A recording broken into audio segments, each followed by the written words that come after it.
Okay, so we've reached that pinnacle, that third level of reading, where you ask the question, what of it?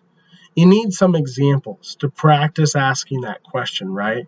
Because like I said, we want to be a fair critic. We want to give an opinion that people will trust because it's backed up by the credibility of understanding we get from being a demanding reader. So you have to practice that because it's a skill. You have to get good at it. So we're going to look at 3 examples here. And these lectures will be really brief. Now that we're at the top of the mountain and we're asking what of it, and we've completed the readings on analytical reading, I'm going to start a trend in our lectures where I turn more of the lecture over to you. And by that I mean from this point on, the lectures will start to be shorter. But the skills I'm talking about in the lectures, I'll ask you to use on the discussion board.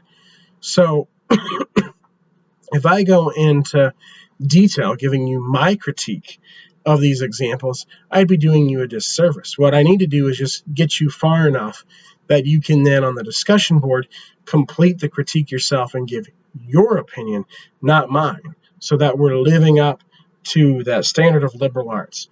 If you are in a class and you feel like the professor is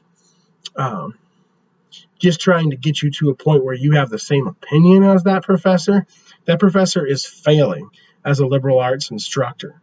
But if you are in a class where a professor is giving you the tools, the knowledge, the skills, the understanding you need to be able to provide your own opinion, then you're doing the liberal arts, and that professor's doing their job. They're not just doing a great job, they're doing their job. That's what they're supposed to do. So let's practice. What is this ad where these boys are wrestling, and why was it so controversial? Hopefully you watched it as part of the required reading, but odds are you've seen it before. It's a 2-minute video. It's an advertisement, so 2 minutes is pretty darn long for an advertisement. They usually are about 30 seconds, so it's really more of like an essay in video form than like an ad you typically see. It has a diverse cast of men and boys bullying others and objectifying women, so some pretty bad behavior. This company, Gillette, has long made razors, so it's a product marketed mainly toward men, although women usually buy them for their spouses and children, etc. So the slogan, companies always have slogans. The slogan Gillette had for years is the best a man can get, implying that the Gillette razor was the best razor a man can get. So this commercial poses the question, when it shows boys bullying each other and grown men objectifying women, it poses the question, is this the best a man can get? Doing this behavior. It's asking that question. And it answers the question and it says no, because in the second half of the ad, it shows men pointing out toxic behavior, bad behavior is what that means, intervening, so stepping and saying, hey, don't yell, derogatory terms at this lady. If you think she's pretty, go up and say hi to her and introduce yourself and have good intentions. Don't catcall her. And then protecting children from bullies. So stepping in and breaking up a fight like we saw in the picture at the start of this lecture. And then after it aired for the first time, in one day it had 12 million views, but an accompanying 713,000 dislikes on YouTube. So why did so many people dislike it? But it had 12 million views, so it clearly had a lot of likes too. So it's what we would call divisive. And our country is very divided right now, and I think this ad is on the pulse of our country. And so this is a really helpful thing to analyze. So prejudice and judgment, right? Let's connect this to Adler. There's people who like the ad, there's people who don't. So to understand the controversy surrounding the ad, we have to understand, the assumptions, the prejudices, the biases, the emotions of the people on each side. What are they? How about for those who agree, to use Adler's terms, or like the ad? They see the ad as making a call to action for positive change, right? Bullying, objectifying women are bad things. We shouldn't do them. And so what is interesting this ad does is it doesn't just say these things should stop. It makes a more specific argument. It calls for men to hold other men accountable, is the word I would use, and say, hey, don't do that, or to step in and stop the fight. So those who like the ad see that as a very positive thing. What about those who don't like the ad? Well, they see the ad as pigeonholing all men into the very negative category of toxic. So this ad came out in the context of the Me Too movement, which is where women who had been sexually harassed and abused for years stepped up and finally spoke out. And there started to be, I would argue, some real change in terms of society and the authorities holding men, again, accountable for their toxic actions or bad behaviors. And this is, arguably a good thing. But the problem, well, it's not really a problem, but kind of a side effect that has ensued with this, all the positives of the Me Too movement, is that certainly not, it comes from the fact that certainly not all men do this, and there are many good men out there. But with so many bad actions of bad men being brought into the limelight for the first time, all of that attention on the bad behavior and the bad men started really become overwhelming in the media. And many men have felt like people are saying all men behave this way. Certainly some people are saying that, but certainly not everyone is saying that. And this ad isn't saying that. But if you watch the first half of this ad, it does feel that way. And so we can start to see, even if we don't agree, why some men, some people would be very critical of this ad. Even though it's probably not true of the ad's message, many men felt that the behavior depicted in the first half of the ad was something they were ascribing to, the makers of the ad were ascribing to all men, not some men. And so this is what I'm talking about with being a demanding reader, reading your audience as well, taking a minute to step back and say, hey, what's going on here? Why do people think this? And rather than just disagreeing, seeing why they feel this way. And so what do you think of the ad? You'll have the opportunity to answer that on the discussion board. Today's discussion board is unique in that all 4 questions are essentially the same question. And each question is asking you to render judgment of a text. So to do what Adler advocates for at the end of chapter 11, the end of the analytical reading section. So it's 4 questions like usual, but you can pick which thing you render judgment of. And it can be this ad, it can be the article we're about to look at, it can be the Hercule Poirot story, or it can be something of your own choosing. But before we move on, I started to take you up the mountain by giving you just the basics of the controversy surrounding this ad.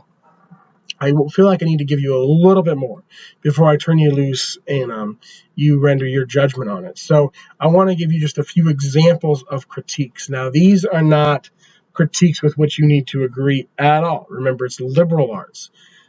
So you certainly make your own critique. And you can agree with these critiques if you want, but you can also make your own critique. You can make a critique that kind of agrees with them in a different way. You can make a critique that completely disagrees. Whatever it is, as long as you've understood the text well enough to render judgment, you do it in a reasonable way. So these are some possible critiques.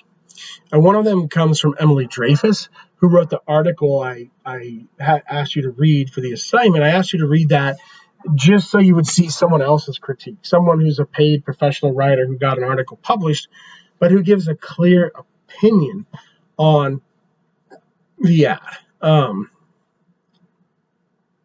So that you could see someone kind of, I guess you could say, doing what Adler suggests we do in action. And Dreyfus argues that the ad appeals to a significant portion of the population that sees recent changes to the definition of masculinity as positive. So Dreyfus clearly watched the ad all the way through and tried to really understand it. And what's interesting about her argument is she doesn't really engage with the way the ad portrays men that much. She engages with why it portrays them the way that it does.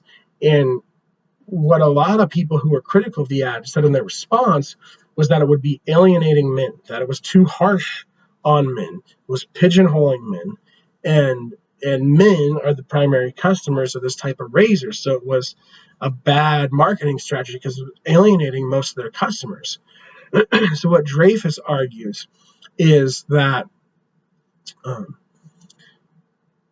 if you watch the ad all the way through, you see that it doesn't say that all men behave this way, but that some men do, and other men should step up and try to help those other men be better.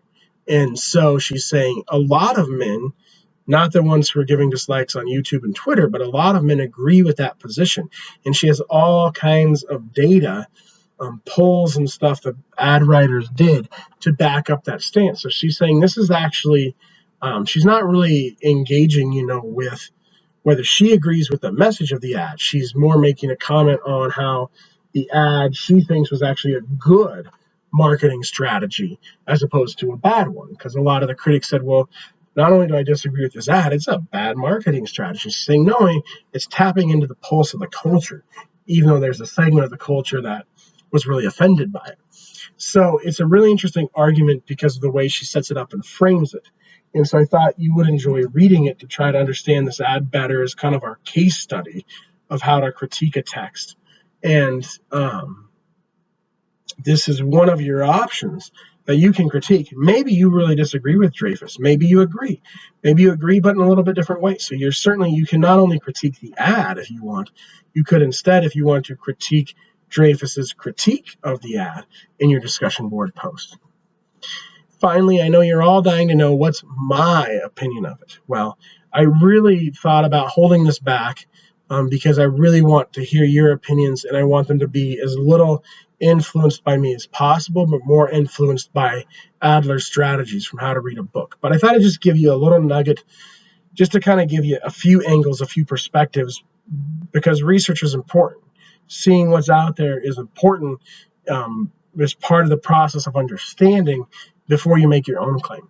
So what I think of it is that it's more nuanced than it first seems, meaning that it's a very long ad.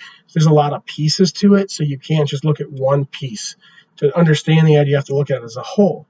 If you look at it as a whole, you'll see that it does not assume that all men behave the way the men who appear in the first half of the video do.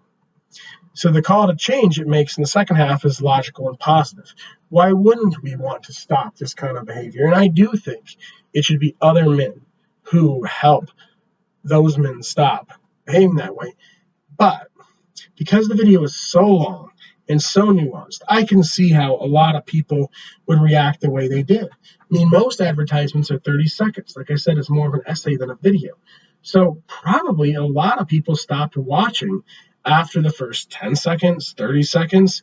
You've got to go almost a full minute till you start to see the kind of positive examples of men helping other men enact change.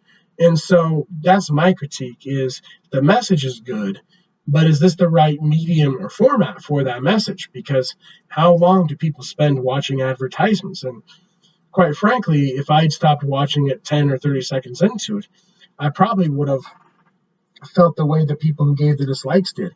But this comes back to what Adler says about criticizing a book fairly.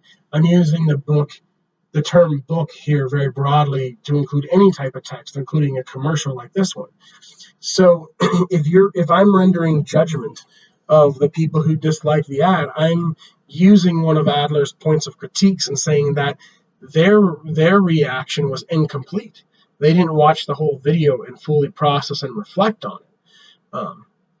But I'm also critiquing the ad and saying that their approach was somewhat misguided because taking 2 minutes to try to sell a product is too long. You'll lose some of your audience, as they did here. So just some things to think about. There's a lot more to think about. You don't have to write about this ad. You can pick a different thing, or you can use the Hercule Poirot story that we're going to discuss in just a minute. But either way, I'm really looking forward to seeing what you come up with when you render your critiques of whatever it is you analyze. And there's, like I said, there's a lot more you could do with this ad or this article if you choose to go that route.